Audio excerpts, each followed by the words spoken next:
안녕하세요. 사무엘입니다.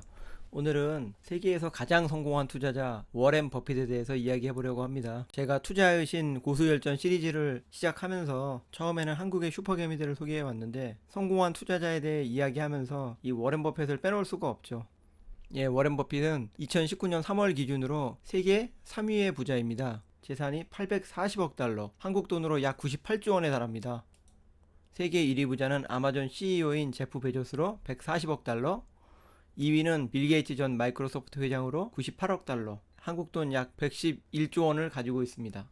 워렌 버핏의 일생에 대해서 간략하게 살펴보겠습니다. 버핏은 1930년 미국 중부 네브라스카 오마하 출생입니다. 11살 때부터 주식 투자를 시작했다고 하고요. 1950년 자신의 고향인 네브래스카 대학의 경영학 학사를 졸업하고 1951년 컬럼비아 대학 경영학 석사를 취득하였습니다. 이때 버핏은 자신의 일생의 스승인 벤자민 그레이엄을 만나게 됩니다. 학교를 졸업한 이후 버핏은 버핏 폴크라는 회사를 차려 투자 3당사로 활동하고 그 후 2년간은 자신의 스승 벤자민 그레이엄 밑에서 증권 분석가로 활약을 하게 됩니다. 이후 1956년 고향인 오마하로 돌아와서 버핏 파트너십이라는 투자 조합을 설립하고 주식 중개인으로 투자를 시작하게 됩니다. 1965년에는 오마하 지역의 직물회사였던 버크셔 해서웨이를 인수하게 됩니다. 버핏은 1962년부터 버크셔 해서웨이에 지분을 투자하기 시작했는데요. 이게 당시 버크셔 해서웨이의 모습이고요. 1970년에는 버크셔 해서웨이의 CEO 겸 회장직에 오른 이후 50여 년이 지난 지금까지도 회장직을 수행하고 있습니다. 스스로 말하기를 해마다 버크셔를 성장시키고 투자하는 일이 아직도 즐겁다고 합니다. 워렌 버핏의 투자 기록에 대해서 살펴보겠는데요. 버핏은 1965년부터 2018년까지 54년간 연평균 수익률 20.5%를 기록합니다. 이게 얼마나 대단한 거냐면 54년간의 누적 수익률은 247만 %, 약 24,700배 수익률이 증가한 건데요. 쉽게 설명하자면 1965년에 버크셔 해서웨이에 100만원 투자했을 때 2018년에는 247억이 되었다는 이야기입니다. 항상 버핏은 자신의 투자 수익률을 미국 상장 지수인 S&P 500 대비 더 높느냐 낮느냐로 자신의 투자 성적을 비교하곤 했는데요. 차트에서 보시다시피 버핏의 투자 수익률은 S&P 500 증가율 대비 155배 우위를 기록하고 있습니다. 내노라 하는 투자의 고수들도 5년 혹은 10년간 좋은 수익률을 기록할 수는 있지만은 결국에는 투자에 실패하고 시장에서 쓸쓸히 사라지는 경우가 많은데요. 버핏은 54년간 시장 대비 우월한 수익률을 기록하면서 계속해서 자신의 자산을 늘려왔던 겁니다. 단기적으로 몇백 배 수익률을 기록한 투자의 고수들은 많이 있지만 버핏처럼 50년이 넘도록 지속적으로 꾸준히 수익을 기록하면서 24,000배가 넘는 누적 수익률을 기록한 투자자는 버핏이 유일하다고 할 수 있습니다. 현재 버핏의 재산의 99%는 바로 버핏이 회장으로 있는 버크셔 해서웨이의 지분이며 버핏은 16.45%의 지분을 보유하고 있습니다. 버크셔 해서웨이 공시를 보면 나오는데요. 버크셔 해서웨이는 A주와 B주가 있습니다. A주를 지금까지 한 번도 액면 분할을 하지 않고 계속해서 주가가 상승해서 현재 A주의 가격이 30만 달러가 넘습니다. 한국 돈으로 3억이 넘는 돈인데요. 이러다 보니까 이 버크셔 해서웨이에 투자하기가 곤란해져서 200분의 1로 액면 분할한 B주를 발행하게 됩니다. 그래서 버핏은 A주 27만 주, B주 18만 3천 주로 해서 총 16.45%의 지분을 보유하고 있고요. 이 버크셔 해서웨이의 시가총액이 600조에 달하기 때문에 주식의 약 16%를 보유하고 있는 버핏의 재산이 100조에 달하는 것입니다. 그럼 버핏이 세계 최고의 투자자가 된 비결을 알아봅시다. 먼저 버핏이 말하는 투자의 규칙 두 가지가 있습니다. Rule number one, never lose money. Rule number two, never forget rule number one. 규칙 첫 번째는 돈을 잃지 말라. 규칙 두 번째는 첫 번째 규칙을 잊지 말라라는 건데요. 사실 돈을 잃지 말라는 것은 아주 당연한 이야기인데요. 이렇게 말한 이유는 돈을 잃게 되면 복리의 효과를 누릴 수 없기 때문입니다. 그래서 항상 잃지 않는 투자를 버핏은 강조하고 있습니다. 그럼 버핏이 그동안 여러 번 밝힌 자신이 투자하고 싶은 기업의 4가지 조건을 말하고 있는데요. 어떤 기업들인지 알아봅시다. 첫 번째로는 사업을 이해할 수 있어야 된다. 즉 자신이 투자하려는 회사가 어떤 사업을 하고 있는지 명확히 이해할 수 있어야 되고 자신의 능력 범위 안에서 이해할 수 있는 사업에 투자를 해야 된다라고 말하고 있습니다. 이 능력 범위라는 게 아주 중요한데요. 이 부분에 대해서는 뒤에서 설명을 다시 하겠습니다. 두 번째로 장기 경제성이 좋아야 된다. 버핏은 경제적 혜자를 보유한 기업을 선호하는데요. 간단하게 설명드리면 경제적 혜자란 브랜드 가치나 뛰어난 원가 절감력과 같은 경쟁사 대비 비교 우위를 말합니다. 세 번째로 경영진이 유능하고 믿을 수 있어야 된다. 버핏은 경영에 간섭하지 않는 것으로 유명합니다. 그리고 네 번째는 아무리 좋은 기업이어도 인수 가격이 합리적이어야 한다. 즉 투자할 때 안전 마진이 확보되어 있어야 한다라고 설명하고 있습니다. 그럼 이 네 가지 개념에 대해서 좀 더 자세히 알아봅시다. 버핏은 기업 투자에 관련해서 전설적인 야구선수 테드 윌리엄스의 예를 듭니다. 테드 윌리엄스는 뛰어난 타자지만 모든 코스의 공을 다 잘 치는 것은 아니었습니다. 자신이 잘 치는 코스의 공이 있는데요.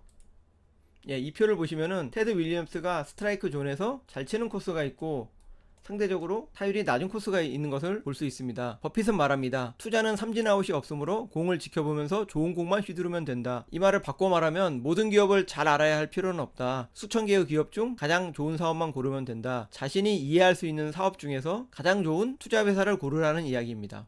버핏은 말합니다. 전문가가 아니어도 만족스러운 투자 수익을 얻을 수 있습니다. 그러나 전문가가 아니라면 자신의 한계를 인식하고 확실한 방법을 선택해야 합니다. 일확천금을 노려서는 안 됩니다. 누군가 즉시 이익을 내주겠다고 약하면 즉시 거절하십시오. 이를 버핏은 사업을 이해하기 위한 능력 범위라고 표현하고 있습니다. 그리고 자신의 지식, 경험 내에서 투자할 종목을 선정하라고 권유하고 있습니다. 투자할 기업의 조건 두 번째는 장기 실적 평가가 가능한가. 과거에는 누구나 자동차, 항공기, TV 산업의 엄청난 성장세를 예측할 수 있었습니다. 하지만 치열한 경쟁으로 이 산업에 진입한 많은 기업이 파산했습니다.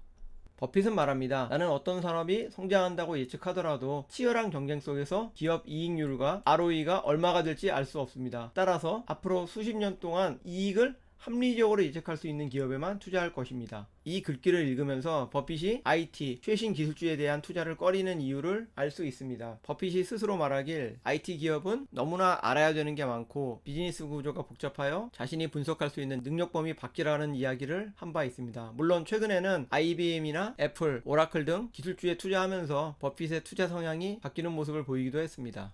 투자할 기업의 조건 세 번째로 경제적 혜자를 보유했는가.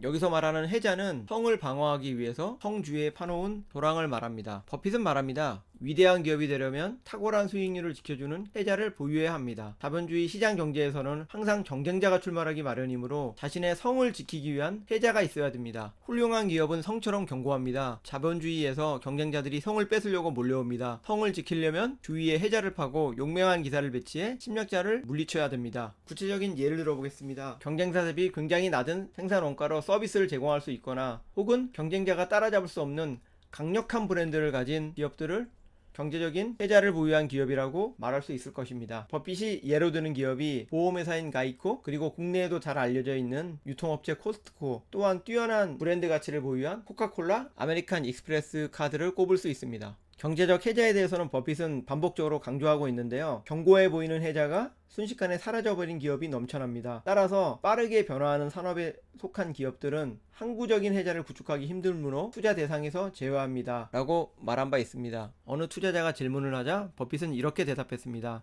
우리가 매수한 종목들은 해당 분야의 경쟁이 없을 것으로 생각해서가 아니라 경쟁력이 강하다고 생각했기 때문입니다. 기업의 확고한 경쟁 우위가 무엇인지 살펴보고 경쟁사들을 물리칠 능력이 있는지를 판단해야 합니다. 버핏이 말하는 투자할 기업의 조건으로 경영진이 유능한지 굉장히 강조하고 있는데요. 경영자에게 이 회사가 온전히 당신 소유라면 회사 운영을 어떻게 하시겠습니까? 라는 질문을 던진다고 합니다. 버핏은 만일 내가 똑같은 질문을 받는다면 나는 현재 운영하는 방식을 그대로 유지하겠다고 대답할 것입니다. 버핏이 투자하려는 기업을 분석할 때 그 기업의 경영자와 동행하고 싶은가라는 대답이 노라면 그 시점에서 해당 기업에 대한 분석을 중단하고 투자 계획을 철회한다고 밝힙니다. 마지막으로 투자할 기업의 인수 가격이 합리적인가도 굉장히 중요합니다. 주가는 결국 기업의 가치를 증명합니다. 하지만 시장이 지나치게 과열되어 있을 때 투자하면 손실이 발생합니다. 버핏은 말합니다. 장기간에 걸쳐 주식을 사 모아야 합니다. 원칙대로 비용을 최소화하면서 분산해서 투자한다면 아무것도 모르는 투자자도 거의 틀림없이 만족스러운 실적을 올리게 됩니다. 그럼 버핏이 어떻게 투자해 왔는지 좀 더 살펴보겠습니다. 버핏은 투자하고자 하는 자금으로 잉여 현금 흐름, 즉 플로트를 즐겨 사용했습니다. 플로트란 돈을 먼저 받고 나중에 지급할 때 형성되는 회사의 잉여금을 말하는데요. 예를 들면 버크셔 해서웨이가 소유한 회사 중에 보험회사들이 있습니다. 보험회사의 경우 보험 가입자가 보험회사에 보험료를 납부하면 사고나 상해를 당해 보험금을 받기 전까지 이 돈은 회사의 잉여 현금이 됩니다. 또한 버핏은 여러 차례 파생 상품을 거래하기도 했는데요. 파생 상품을 거래하면서 계약 초기에 받는 돈이 있습니다. 이러한 돈은 파생 상품의 계약 만기 전까지 회사의 잉여 현금이 됩니다. 2008년 당시 주주서한 기록을 보면 버핏이 파생 상품을 계약하면서 버크셔 해서웨이가 선불로 받은 돈은 81억 달러에 이릅니다. 참고로 버핏이 주식과 기업 투자에 집중한다는 일반적인 생각과 달리 버핏은 파생 상품, 원자재, 현물, 외환, 부동산 투자 등 다양한 투자 방식을 통해 상당한 수익을 올리고 있습니다. 이러한 잉여연금 플로트는 이자가 없이 장기간 공짜로 이용할 수 있는 돈이기 때문에 이를 활용해서 상당한 이익을 실현하고 있습니다. 버크셔 해서웨이는 90여 개의 자회사를 거느린 지주회사로 앞서 말한 이익잉여금, 플로트를 활용해서 좋은 실적을 갖춘 기업이 매물로 나오면 매수하거나 혹은 지분 투자하는 전략을 통해 수익을 창출해 왔습니다. 버핏이 버크셔 해서웨이에서 주로 하는 업무는 자회사 간의 자본 배분이며 경영에는 전혀 간섭하지 않는다고 합니다. 버크셔의 자회사들은 보험, 소비재, 에너지, 철도, 주택사업 등 그 분야도 다양한데 한마디로 돈 되는 사업은 모두 진출해 있습니다. 그리고 이들 자회사 중에는 미국 500대 기업 중 10개가 포함되어 있습니다. 이들 자회사가 벌어들이는 이익과 자회사에서 나오는 배당을 통해 지주회사인 버크셔 해서웨이의 이익도 매년 급증하고 있습니다. 또한 자회사뿐만 아니고 실적이 좋은 기업에 일부 지분을 투자하기도 하는데요. 우리에게 잘 알려져 있는 코카콜라, JP모간, 월마트, 코스트코, 애플, GM, 아메리칸 익스프레스 등 경제적 혜자를 갖춘 장기 성장성이 좋은 기업을 저가에 매수해서 장기 보유하는 전략을 통해 많은 수익을 내고 있습니다. 버핏은 투자자에게 몇 가지 조언을 하는데요. 돈을 벌기 위해서 특별히 영리할 필요는 없다. 그저 참을성만 있으면 된다. 감정적으로 투자하면 성공하기 힘들다. 당신이 주식에 감정을 갖고 있어도 주식은 당신에게 아무런 감정을 갖고 있지 않습니다. 사실 투자는 매우 쉬운 게임이지만 심리적인 안정을 유지할 수 있어야 합니다. 버핏은 구체적으로 이 기업에 투자하세요라고 권유하는 종목들도 있습니다. 버핏이 추천하는 첫 번째 종목은 자신이 CEO로 있는 버크셔 해서웨이인데요. 버핏과 가족의 재산 99%는 버크셔 해서웨이 주식에 투자되어 있다고 합니다. 그리고 앞서 설명드렸듯이 버크셔 해서웨이의 주가가 급등함에 따라 버핏의 재산도 급격히 증가해 왔습니다. 버핏이 투자하는 두 번째 종목은 S&P 500 인덱스 펀드입니다. 버핏은 수수료가 싼 인덱스 펀드에 투자할 것을 권유하고 있습니다. 버핏은 미국에 대해서 굉장히 낙관적인 전망을 여러 차례 한 바 있는데요. 미국은 계속해서 번영할 것이고 미국 증시는 장기적으로 우상향할 것입니다. 여기에 대해서는 재미있는 에피소드가 있습니다. 2005년 버핏이 전문가들이 운영하는 펀드 수익률이 아마추어들이 가입한 저비용 인덱스 펀드의 단순한 수익률에도 미치지 못할 것이라고 주장합니다. 그리고 50만 달러짜리 내기를 공개적으로 제안했는데요. 전문 펀드 매니저 중 테드 사이데스라는 사람이 버핏의 도전에 응해 5개의 펀드를 지정해 10년 후 S&P 500 인덱스 펀드와 수익률이 누가 높을지 내기를 하게 됩니다. 그리고 그 결과는 이렇습니다. 보시다시피 S&P 500의 인덱스 펀드의 수익률이 다른 모든 전문가들이 운영하는 펀드의 수익률을 능가한 것입니다. 버핏은 초보자라면 미국 증시지수 S&P 500을 추종하는 인덱스 펀드를 가입할 것을 권하고 있습니다. 버핏이 펀드 수익률이 인덱스 펀드보다 낮은 이유는 과도한 운용 수수료 때문이라면서 펀드의 높은 운용 수수료를 비판한 바 있는데요. 대부분의 투자자는 시장 지수를 추종하는 S&P 500 인덱스 펀드보다도 높은 수익률을 기록하지 못할 것이라고 단언한 바 있습니다. 그리고 실제로 자신의 유산을 아내에게 전달하면서 유산의 10%는 단기 국채에 넣고 90%는 저비용 S&P 500 인덱스 펀드에 넣으라고 말한 바 있습니다. 1930년생인 워렌 버핏은 한국 나이로 이미 90세가 넘었습니다. 돈은 벌만큼 벌었고 돈에 대한 욕심은 초월한 것으로 보입니다. 그에게 있어 투자는 하나의 즐거운 게임입니다. 말년을 앞둔 버핏에게 자신의 삶에 대한 이야기를 들어보겠습니다. In fact, in a sense, the game that I'm in gets more interesting all the time. It's a competitive game. It's a big game. And I enjoyed the game a lot. 제가 처음 주식 투자에 입문할 때 워렌 버핏에 관한 책을 굉장히 많이 읽었습니다. 최근에 워렌 버핏이 작성한 주주 서한을 모은 글들을 다시 읽어보면서 투자에 대한 버핏의 철학을 다시금 되새기는 기회가 된 것 같습니다. 이 영상이 버핏을 이해하는데 조금이나마 도움이 됐으면 좋겠습니다. 이상 사무엘이었습니다.